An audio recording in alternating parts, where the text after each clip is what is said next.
Gabrielle adjusted the collar of her blouse, trying to look more professional. The upscale store where she worked was almost empty on that Tuesday afternoon, allowing her gaze to wander through the gleaming display window, where mannequins showcased clothes that cost more than her monthly salary. At 24 years old, she had already developed an enviable skill of hiding discomfort when customers asked her name only to never use it, treating her afterwards like an accessory of the store. Since childhood, Gabrielle had accompanied her parents to the Madison mansion. Valerie, her mother, was the head housekeeper, while her father, Sebastian, had served as the family's driver for almost 2 decades. The mansion, with its marble floors and spiral staircase, seemed like something out of a dream that did not belong to her, but fueled her secret ambitions. It was in that environment that she met Alice Madison, the only daughter of the owners and the same age as Gabrielle. Contrary to what one might expect, Alice always treated her with kindness, without the invisible barrier that normally separated the rich from the employees. "Gabby, try this one," Alice would say when they were teenagers, tossing a dress onto the bed. "It's been in the closet all year. No one will notice." Those moments when she wore Alice's clothes were like windows into an alternate reality, one where Gabrielle didn't have to count coins at the end of the month, or wait for sales at department stores. The store's bell rang, pulling her out of her memories. A sophisticated woman, around 50 years old, walked in with the demeanor of someone used to being attended to immediately. "Good afternoon, may I help you?" Gabrielle offered her best commercial smile. "I need something for a charity event this weekend," the woman replied, barely looking at her.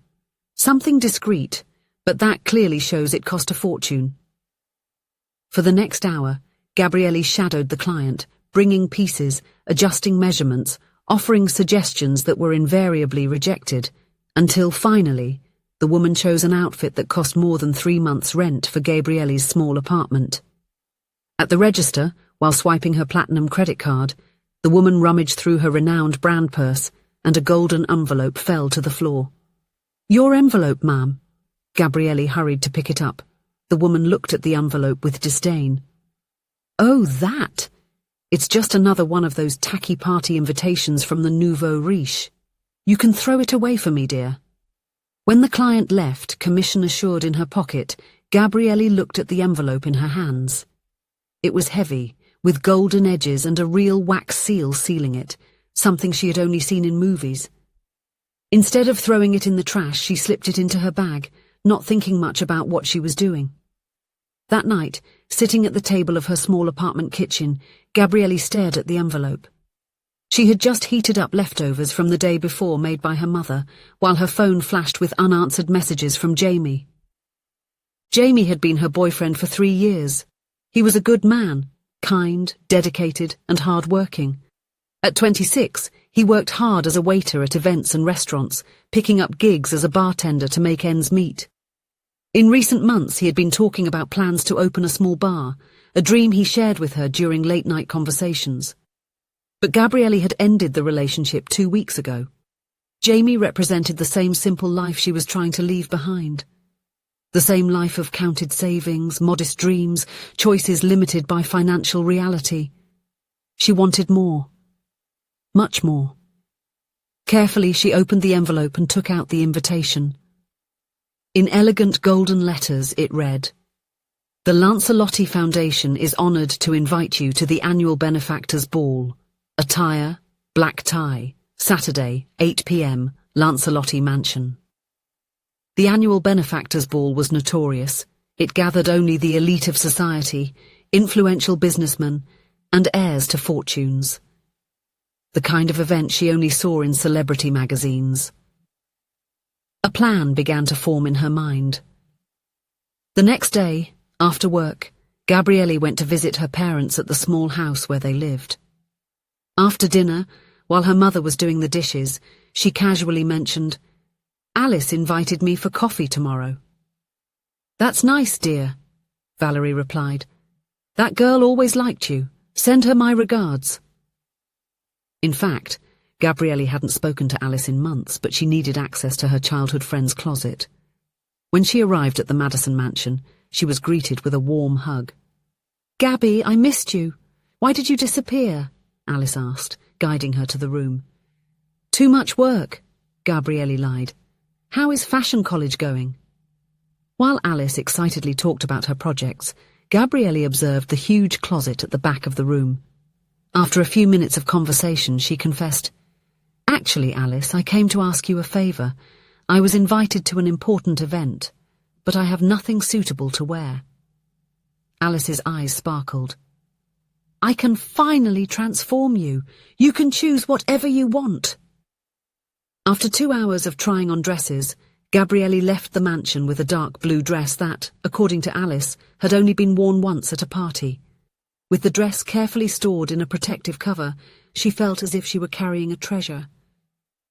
When Saturday arrived, Gabrielle spent the entire day getting ready. She spent her savings at a beauty salon, where she had her hair and makeup professionally done. In front of the mirror in her apartment's small bathroom, she barely recognized the elegant woman staring back at her. The taxi dropped her off in front of the imposing Lancelotti mansion at 8:30 in the evening, late enough not to be the first, but not so late as to attract attention. She handed the invitation to the security guard at the entrance, holding her breath. The man glanced briefly at the paper and nodded, allowing her entry. The mansion was even more impressive inside. A huge hall, decorated with lush floral arrangements and lit by crystal chandeliers, accommodated about 500 people. Women in designer dresses and men in impeccable tuxedos chatted in small groups, champagne glasses in hand. Gabrielle took a glass offered by a passing waiter and tried to appear natural, as if she frequented that type of environment regularly. She walked slowly, observing everything, when she felt eyes on her. 2 well-dressed young men approached, curiosity evident on their faces. I don't recall seeing you before, said the taller one with a confident smile. Luke, he introduced himself, extending a hand. And I'm Raphael, added the other, a bit younger with piercing eyes. From the host family. Gabrielle felt her heart race, but she kept her composure. Gabrielle, my family just moved to town. Gabrielle what? Luke asked with poorly disguised interest. Just Gabrielle, she replied vaguely, taking a sip of her drink. My father prefers discretion in business. The two seemed intrigued, which only heightened their interest. Soon they were competing for her attention, telling stories of exotic travels and business achievements. Gabrielle listened, fascinated, feeling as if she had finally entered the world she had always dreamed of. His hurt look hit her like a blow, but it was quickly replaced by concern. I've worked at many parties like these, and I know these guys' reputations well. Be careful with those two. They're not what they seem. Before she could respond, Jamie was called by another guest and walked away. Luke and Raphael turned their attention to her, apparently not having noticed the brief conversation between her and the waiter. The night unfolded like a dream.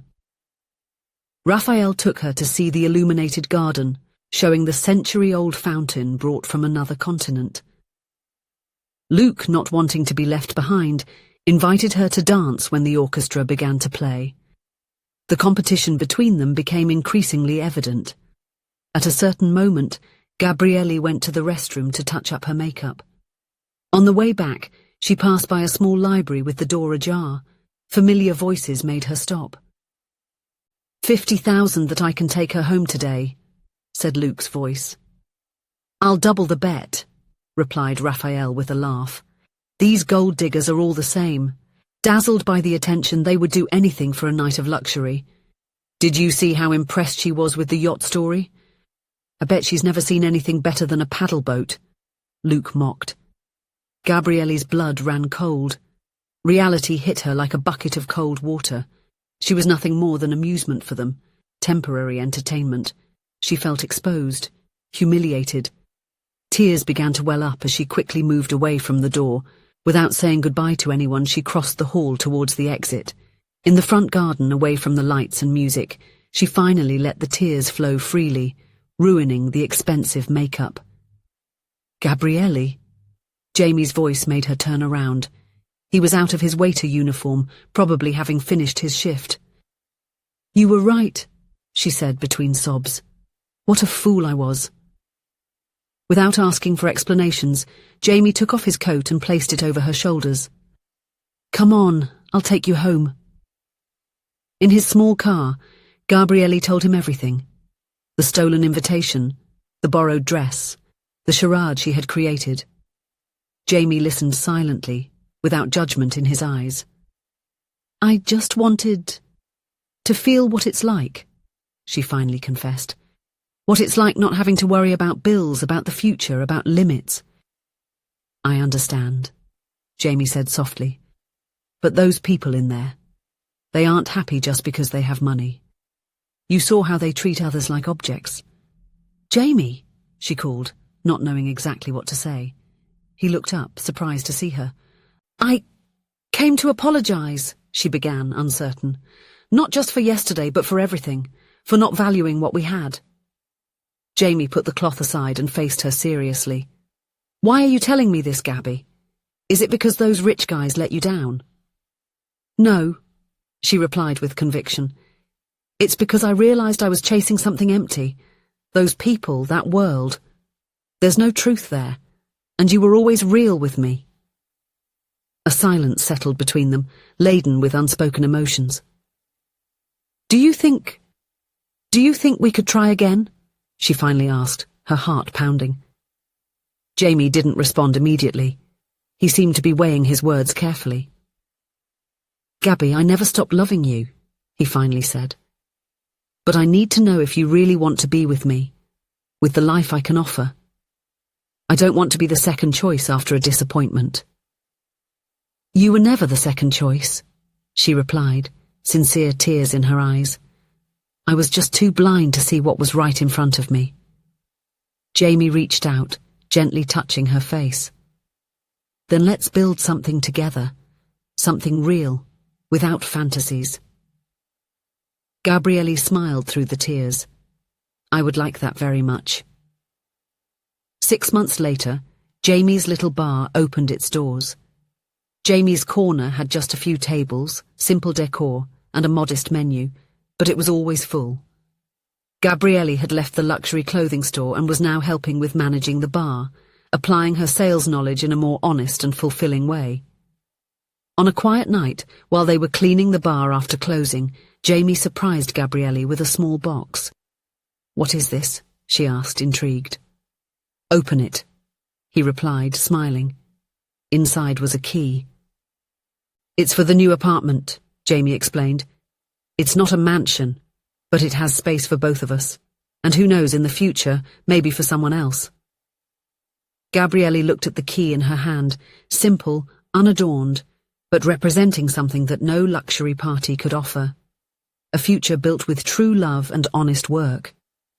It's perfect, she said, hugging him tightly. Gabriele learned that chasing after status and appearances can distance us from what truly matters.